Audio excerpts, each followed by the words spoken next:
Cambridge up स्किलको राइटिङको part 1 को कुरा गर्दैछौँ अहिले हामीले। हजुरले जे यो स्क्रिनभरि देखिरहनु भएको छ यो चाहिँ क्वेसन हो है। क्वेसन चाहिँ लामो हुन्छ, एन्सर भन्दा लामो क्वेसन छ, एन्सर यदि छोटो छ। हेर्नुहोस् त, हामीले लेख्नुपर्ने चाहिँ 15 मिनेटमा 50 वर्ड्स एटलिस्ट चाहिँ लेख्नुपर्ने हुन्छ। एकदमै सजिलो टास्क छ यो है त।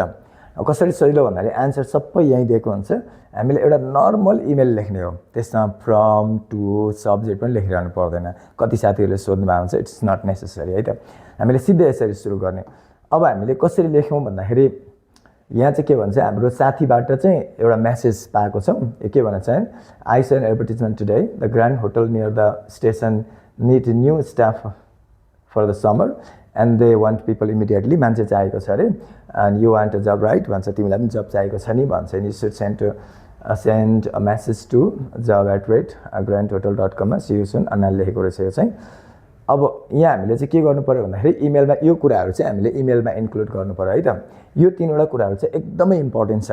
अनि त्यसपछि यो 3टा कुरालाई एड्रेस गर्नुको लागि चाहिँ डियर होटल म्यानेजर भनेको छ। यहाँ के भन्छ भने write an email to hotel manager भनेको छ भने अब यही कुरालाई चाहिँ हामीले यो होटल म्यानेजरलाई चाहिँ टक्क लगेर यहाँनिर डियर होटल म्यानेजर लेखेर यहाँ चाहिँ कमा लेख्नुपर्छ है त। अब यति लेखिसकेपछि हाम्रो के हुन्छ भन्दाखेरि यो माथिबाट अब माई नेम इज रोजी लेख्नु पर्यो। यो चाहिँ यहाँ से हु यु आर भनेको छ नि त, प्रायः चाहिँ आफ्नो नाम भन्नुपर्छ, सधैँ यस्तो क्वेसन्स आउँछ। माई नेम इज लेख्नु होला यहाँनिर, अनि आफ्नो नाम लेख्नु होला, अनि फुल स्टप दिनु होला, अनि आफ्नो नाम लेखेपछि केही आफ्नो एज पनि लेख्नु होला है त। आई एम 22 इयर्स ओल्ड लेख्न आइहाल्छ हजुरहरूलाई होइन। I live in town centre, अनि कहाँ बस्ने भनेको लेख्छ नि, very close to your hotel भनेको छ। यहाँ वेयर यु लिभ भनेको यसको एन्सर हो, यो चाहिँ यसको एन्सर यति लेख्यो। अब अरू धेरै कुराहरू लेख्नु हुँदैन है। अब चाहिँ हामी यो सेकेन्ड प्याराग्राफमा गएपछि अब भर्खरै हजुरले यो प्याराग्राफ चेन्ज गर्नुपर्ने है।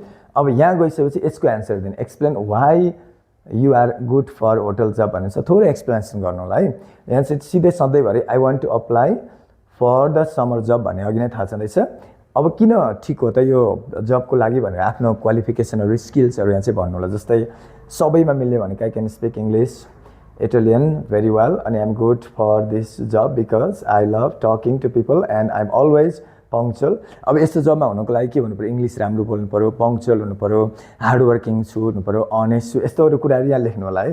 केही फरक पर्दैन। मैले चाहिँ पहिला चाहिँ मेरो 3 इयर्सको एक्सपिरियन्स छ भनेर यति लेख्नु, एकदम छोटो टाइपको लेख्नु होला है। अनि हाम्रो यहाँ पुग्यो नि आस्क फर एन इन्टरभ्यू भनेको छ नि होइन, यति केही फरक पर्दैन। यही कुरा चाहिँ यहाँ लगेर लेख्नु होला है। Please can I come for interview, thank you for your time भने पनि हुन्छ। हजुरलाई त्यस्तो लेख्न आएन भने चाहिँ एकदम सजिलो तरिका के भन्दाखेरि I want to ask for an interview, I want to ask for time of your interview, अथवा कुनै त्यस्तो कुरा लेख्नुहोस् है।